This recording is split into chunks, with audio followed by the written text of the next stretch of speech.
Hello, my name is Matthew Mayer, and this is my current news presentation. The first thing I want to have on here is just the table of contents, and I will start off by introducing the two companies that I'll be discussing, and then I'll bring in the two articles and talk about what those articles entail, tell the audience why I chose the articles, and then I'm going to discuss some key terms from the chapter, and also answer some questions, and then a conclusion.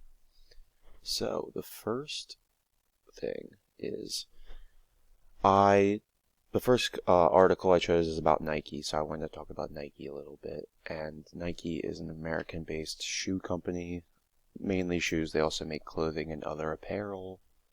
And they were founded in 1964 by Phil Knight and Bill Bowerman. Their mission statement has been the exact same ever since they started the company, which is to bring aspiration and innovation to every athlete in the world. There's a little asterisk beside athlete because it doesn't necessarily have to be an athlete. Or also you could spin it another way and say everyone is an athlete in their own sense. The one thing I wanted to note about Nike is they are or have been subject to a lot of criticism over the year on how their clothing is made in Asian countries like China, and more specifically the conditions and the pay of their factory workers. I know the NBA, the National Basketball Association, has gotten a lot of heat for still using Nike, and even though they know what Nike does in China. So Nike does a lot of good things, but that's one thing that there's been a lot of controversy about. Second article I have is about Microsoft, which then I'll talk about the article in a little bit. Microsoft is an American technology company that was founded in 1975 by Bill Gates and Paul Allen. Microsoft's mission statement is to empower every person and every organization on the planet to achieve more. And Microsoft's been extremely successful over the years. Just providing service to millions and millions of people. I'm using Microsoft right now. So obviously what they're doing is something good. Alright, so here's my first article. It is Purpose at Work. How Nike inspires and innovates with employees and consumers. That's the title of the article. And I had some quick points I wanted to make about the article. Nike wants to build a culture of purpose. They want their employees to believe in the company's purpose, because if your employees don't believe in your purpose, why would your consumers believe in it? The article focuses a lot on consumers, but also touches on motivation and how they encourage employees to work within their community, which is obviously very important for a company like Nike, who is trying to get their brand all across the globe. To do this, Nike encourages and motivates all employees to volunteer. And if they do, the employees are paid $10 an hour when they volunteer. And that money they can donate wherever they like. While what they do is for the consumer because they provide a product, the employees have to believe in Nike's mission and be motivated by that. Because like I said, how can a consumer believe in your company if your own employees don't? And I just like the fact that Nike really focuses on trying to keep their employees happy in this sense, but also when they're keeping their employees happy, it's also benefiting the consumers, which is rare, because usually it's either one way or another. It's not like something that benefits the employees also benefits the consumers and vice versa. So I really liked that about this article, and that's why I chose it.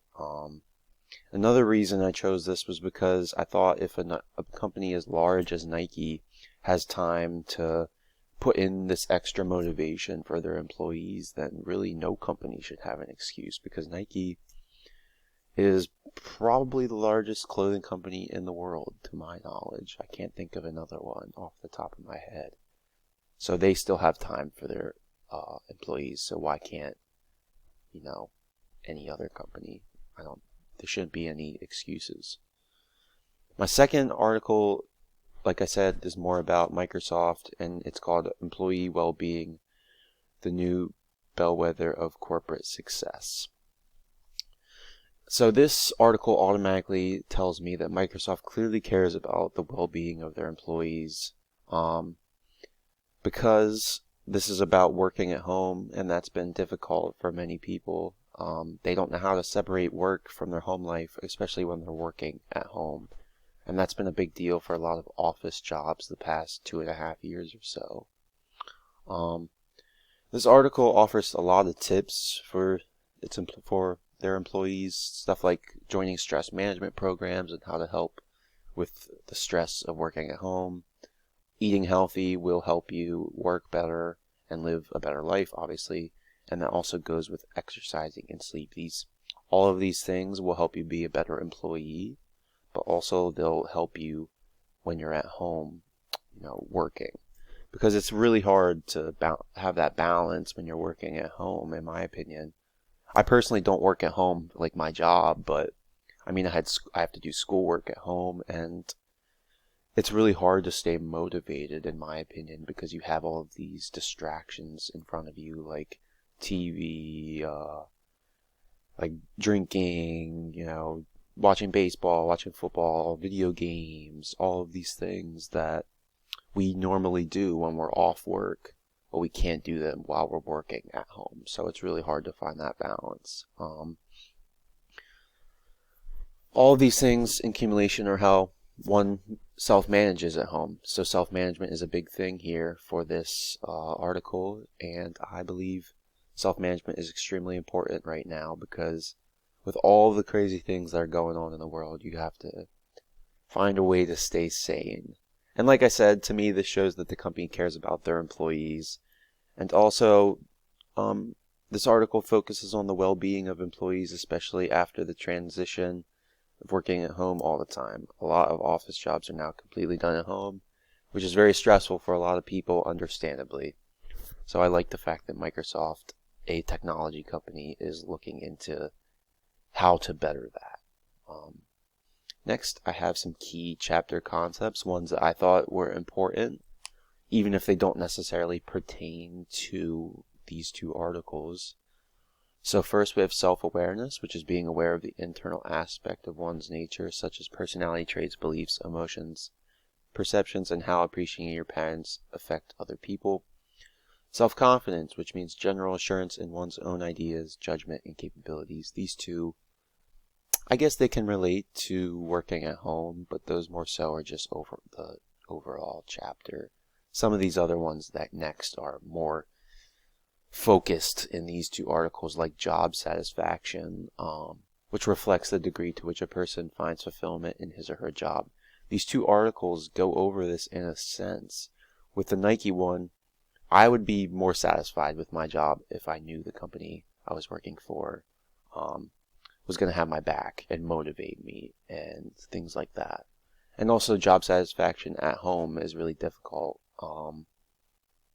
depending on the job and the circumstances, but I think with Microsoft's approach, you can have more satisfaction with that job. And like I just talked about with the Microsoft article, self-management, which is the ability to engage in self-regulating thoughts and behaviors to accomplish all your tasks and handle difficult or challenging situations. And when it says tasks or challenging situations, those can become more challenging at home because you're not there face to face with people. You have to do this all virtually, which is very tough to do, in my opinion. I mean, I'm a big proponent of working from home because it's easier, and I think you can still communicate at a very high level and quicker. But that's for a different discussion.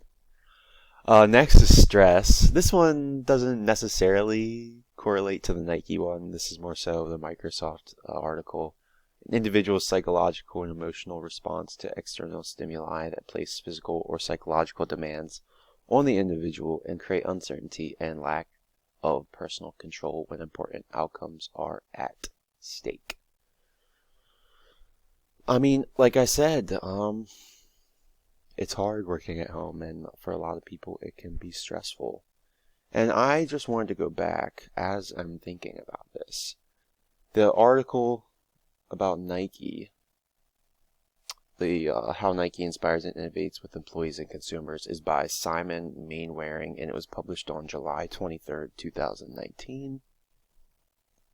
And then this one, Employee Wellbeing, the New Bellwether of Corporate Success, is by Michelle McDaniel, published on July 20th, 2021. I just forgot to note those things, and I thought it was important. I would still discuss that.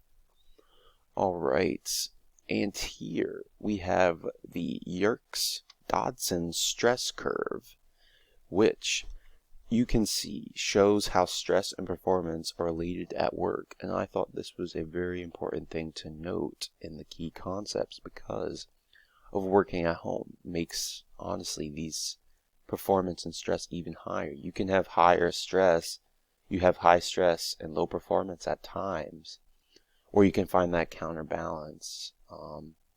The issue people run into working at home generally is motivation.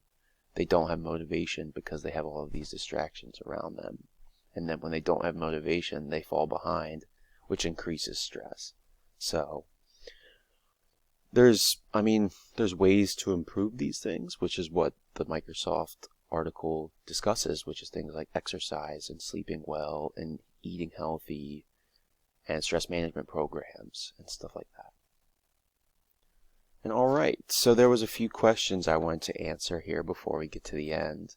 So how are the articles specifically related to the subject matter we are studying? Who will be most affected and why? So I think they relate because the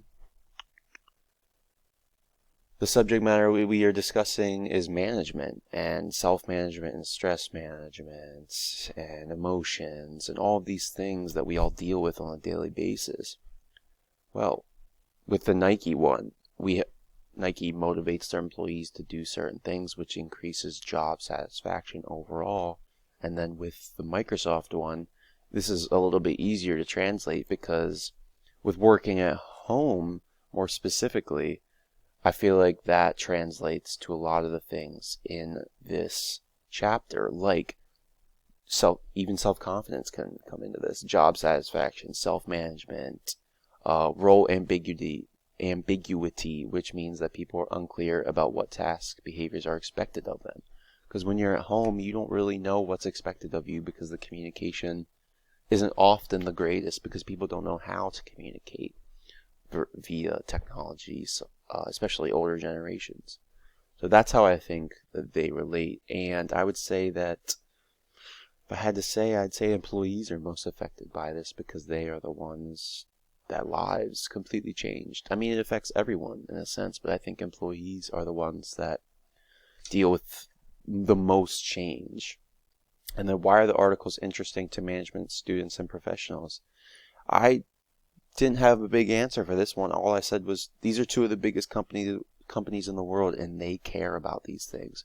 So why shouldn't somebody like me or you, who isn't nearly as busy as companies like Nike, so for conclusion, Nike and Microsoft are two of the most successful companies on earth and still make time for their workers and care about them, which is awesome. I would love to work for Nike or Microsoft because of that. I think they treat their office employees, I don't know about factory workers more specifically, but office workers seem to be cared for really well in these companies. So I think that's a good thing. And I mean, I want to work in an office in human resources, so that would tie right in for me. And then also, during COVID, we had to adapt to working at home, but companies had to adapt as well. And working at home can be a blessing and a curse. So it's important that we learn how to balance that home life and work life and do all of these things like self-management and stress management, eat healthy, and stay motivated and all of these other great things. So that's my news article presentation, and thank you so much for listening.